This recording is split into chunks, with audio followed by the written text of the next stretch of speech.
বিধানসভার শীতকালীন অধিবেশনের শুরুতেই মেগা প্ল্যানের কথা ঘোষণা করলেন রাজ্যের বিরোধী দলনেতা শুভেন্দু অধিকারী। মঙ্গলবার 12ই নভেম্বর হাওড়ার মন্দিরতলায় গ্রুপ ডি চাকরি প্রার্থীদের ধর্ণামঞ্চে গিয়েছিলেন শুভেন্দু। সেখানে গিয়ে শুভেন্দু এই মেগা প্ল্যানের কথা ঘোষণা করেন। কি বলেন? বিধানসভা খুললে শীতকালীন অধিবেশনের শুরুতেই আলাদা করে গ্রুপ ডির জন্য মুলতবি প্রস্তাব জমা দেবেন তারা। শুভেন্দু অধিকারী বলেন, দাদা হিসেবে, বন্ধু হিসেবে এটুকু তিনি করতেই পারেন। পাশাপাশি ধর্ণা মঞ্চে থাকা গ্রুপ ডির চাকরি প্রার্থীদের প্রতি তার পরামর্শ, যদি কোনো ডেপুটেশন জমা দেন তাহলে যেন একমাত্র নবান্নে মুখ্য সচিবের হাতে তা জমা দেন, অন্য কারো হাতে যেন ডেপুটেশন জমা না দেন। শুভেন্দু আরও জানান, আদালতের নির্দেশ রয়েছে, মুখ্য সচিব ডেপুটেশন নেবেন। পাশাপাশি এদিন শুভেন্দু বলেন, আজকে এদের মুখোমুখি হতে পারবে না বলে মমতা বন্দ্যোপাধ্যায় দার্জিলিংয়ে পালিয়ে গিয়েছেন। শুভেন্দু অধিকারী আরও বলেন, আমরা সিদ্ধান্ত নিয়েছি বিভিন্ন সংগঠন মিলে অরাজনৈতিক একটা পোর্টাল খোলা হবে। এর পাশাপাশি আমরা একটা লং মার্চের আয়োজন করছি, যেখানে দাবি তোলা হবে চাকরি দিন, তাহলে না হলে নবান্নের গদি ছাড়ুন। শুভেন্দু অধিকারী এদিন বলেন, আমি ধর্ণা মঞ্চে এসেছি আন্দোলনকারীদের লক্ষ্যকে সমর্থন জানাতে এবং তাদের পাশে দাঁড়াতে। হাওড়ার মন্দির তলায় যান শুভেন্দু অধিকারী। চাকরি প্রার্থীদের পাশে তিনি দাঁড়ান এবং একই সঙ্গে রাজ্য সরকারকে আক্রমণ শানিয়েছেন। মুখ্যমন্ত্রী মমতা বন্দ্যোপাধ্যায়কেও এদিন তিনি রীতিমতো আক্রমণ শানান। তিনি মেগা প্ল্যানের কথা ঘোষণা করেছেন এদিন মঞ্চ থেকে। বিধানসভায় শীতকালীন অধিবেশনের শুরুতেই মেগা প্ল্যানের কথা ঘোষণা করলেন রাজ্যের বিরোধী দলনেতা শুভেন্দু অধিকারী। মঙ্গলবার 12ই নভেম্বর হাওড়ার মন্দিরতলায় গ্রুপ ডি চাকরি প্রার্থীদের ধর্ণা মঞ্চে গিয়েছিলেন শুভেন্দু। সেখানে গিয়ে শুভেন্দু অধিকারী এই মেগা প্ল্যানের কথা ঘোষণা করেন। শুভেন্দু অধিকারী বলেন, বিধানসভা খুললে শীতকালীন অধিবেশনের শুরুতেই আলাদা করে গ্রুপ ডির জন্য মুলতবি প্রস্তাব জমা দেবেন তারা। তিনি আরও বলেন, দাদা হিসেবে, বন্ধু হিসেবে এটুকু তিনি করতেই পারেন। পাশাপাশি ধর্ণা মঞ্চে থাকা গ্রুপ ডির চাকরি প্রার্থীদের প্রতি তার পরামর্শ, যদি কোনো ডেপুটেশন জমা দেন তাহলে যেন একমাত্র নবান্নে মুখ্য সচিবের হাতে সেটা জমা দেন। কি বললেন শুভেন্দু অধিকারী, শোনাবো এবার। বিধানসভা খুললে আলাদা করে, আমি 10টা সংগঠন নিয়ে বারে বারে বলেছি, আমি আলাদা করে মুক্তির জন্য এবারের বিধানসভায় মুলতবি প্রস্তাব আমরা জমা দেব। এদের জন্য আমি অন্তত এদের দাদা বা বন্ধু হিসাবে এইটুকু কাজ করতে পারবো, এইটা আমার। আর একটা পরামর্শ আশিস ভাইদের বা ভাইদের দিয়ে গেলাম, হাইকোর্টের ক্লিয়ার অর্ডার আছে, চিফ সেক্রেটারি ডেপুটেশন নেবেন। চিফ সেক্রেটারি যদি ডেপুটেশন না নেন তাহলে এরা যেন কাউকে ডেপুটেশন না দেন, এটা আমার পরামর্শ, নট ডিসিশন। ডিসিশনটা ওদের নিতে হবে। আর সেকেন্ড হচ্ছে, এদের জয় হয়ে গেছে, মমতা ব্যানার্জির দার্জিলিং যাওয়ার কোনো কথা ছিল না, মমতা পালিয়েছে। এদের মুখামুখি হতে পারবে না বলে মমতা দার্জিলিংয়ে পালিয়েছে। যে কোনো অরাজনৈতিক আন্দোলন যদি অধিগ্রাহ্য দাবিতে করে, পশ্চিমবঙ্গ ভারতীয় জনতা পার্টি সেখানে তার কর্মী সমর্থকদের অংশগ্রহণ করতে হবে। এই কাজটা অন্য রাজনৈতিক দল যারা তথাকথিত এই সরকারের পরিবর্তন তাদেরও করা উচিত। পতাকা ছাড়া আমরা তো নাগরিক তো যে কোনো চুক্তিগ্রাহ্য ইস্যু নিয়ে লড়তে পারে। আমি যখন পতাকা নিয়ে লড়বো তখন আমি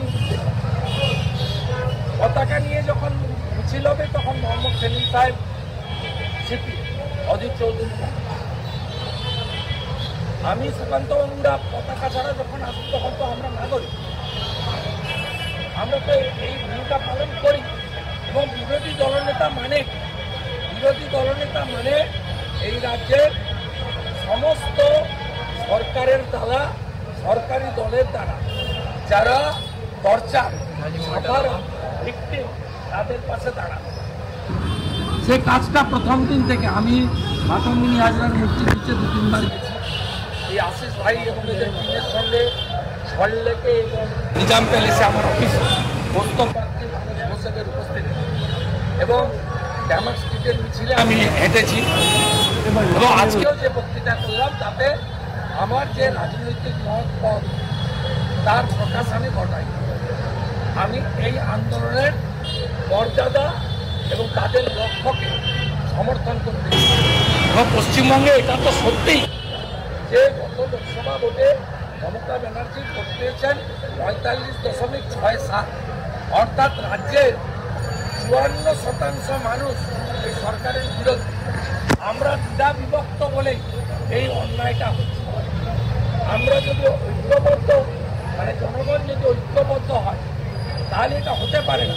এবং আমি বলেছি প্রত্যেক রাজনৈতিক দলের আইডিওলজি আছে।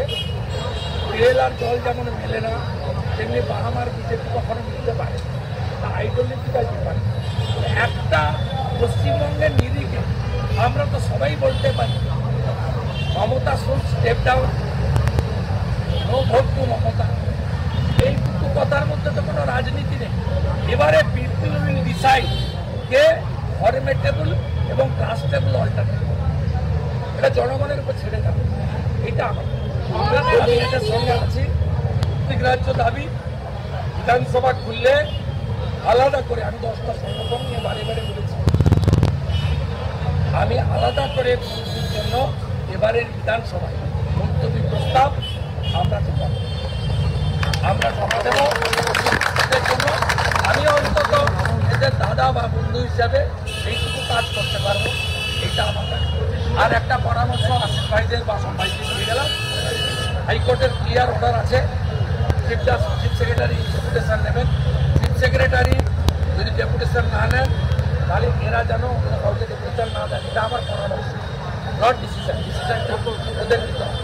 আর সেকেন্ড হচ্ছে, এদের জয় হয়ে গেছে, মমতা ব্যানার্জির দার্জিলিং যাওয়ার কোনো কথা ছিল না, মমতা পালিয়েছে, এদের মুখোমুখি হতে পারবে না বলে মমতা দার্জিলিংকে পালিয়েছে। বিধানসভার শীতকালীন অধিবেশনের শুরুতেই একেবারে মেগা প্ল্যান, সেই মেগা প্ল্যানের কথা ঘোষণা করলেন রাজ্যের বিরোধী দলনেতা শুভেন্দু অধিকারী। মঙ্গলবার 12ই নভেম্বর হাওড়ার মন্দিরতলায় গ্রুপ ডি চাকরি প্রার্থীদের ধর্ণা মঞ্চে গিয়েছিলেন শুভেন্দু। সেখানে গিয়ে শুভেন্দু অধিকারী এই মেগা প্ল্যানের কথা ঘোষণা করেন। শুভেন্দু অধিকারী বলেন, বিধানসভা খুললে শীতকালীন অধিবেশনের শুরুতেই আলাদা করে গ্রুপ ডির জন্য মুলতবি প্রস্তাব জমা দেবেন তারা। শুভেন্দু অধিকারী বলেন, দাদা হিসেবে, বন্ধু হিসেবে এটুকু তিনি করতেই পারে। পাশাপাশি ধর্ণা মঞ্চে থাকা গ্রুপ ডির চাকরি প্রার্থীদের প্রতি তার পরামর্শ, যদি কোনো ডেপুটেশন জমা দেন তাহলে যেন একমাত্র নবান্নে মুখ্য সচিবের হাতে তা জমা দেন, অন্য কারো হাতে যেন ডেপুটেশন জমা না দেন। শুভেন্দু জানান, আদালতের নির্দেশ রয়েছে, মুখ্য সচিব ডেপুটেশন নেবেন। পাশাপাশি শুভেন্দু অধিকারী এদিন আরও বলেন যে এদের মুখোমুখি হতে পারবে না বলে মমতা বন্দ্যোপাধ্যায় দার্জিলিংয়ে পালিয়ে গিয়েছেন। তিনি আরও বলছেন, আমরা সিদ্ধান্ত নিয়েছি বিভিন্ন সংগঠন মিলে অরাজনৈতিক একটা পোর্টাল খোলা হবে। এর পাশাপাশি আমরা একটা লং মার্চের আয়োজন করছি, যেখানে দাবি তোলা হবে চাকরি দিন, না হলে নবান্নের গদি ছাড়ুন। শুভেন্দু অধিকারী বলেন, আমি ধর্ণা মঞ্চে এসেছি আন্দোলনকারীদের লক্ষ্যকে সমর্থন জানাতে এবং তাদের পাশে দাঁড়াতে।